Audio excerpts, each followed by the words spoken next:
أعوذ بالله من الشيطان الرجيم بسم الله الرحمن الرحيم ولقد كتبنا في চোখে الزبور অদ্ভুত শান্তি, মুখে অটল মনোযোগ, গায়ে পাঞ্জাবি, মাথায় সাদা টুপি। তারা ব্যস্ত কোরআন তেলাওয়াতে।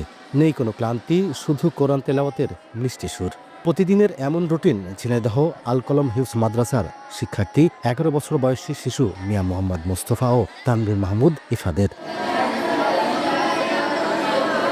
একজন মাত্র 10 মাস 18 দিনে, অন্যজন 16 মাসে সম্পূর্ণ 30 পারা কোরআন মুখস্থ শেষ করেছেন। এই বয়সে যেখানে অধিকাংশ শিশু এখনো অঙ্ক আর বানান শেখে, সেখানে তারা হৃদয়ে ধারণ করেছে আল্লাহর বাণী, অক্ষরে অক্ষরে, আয়াতে আয়াতে।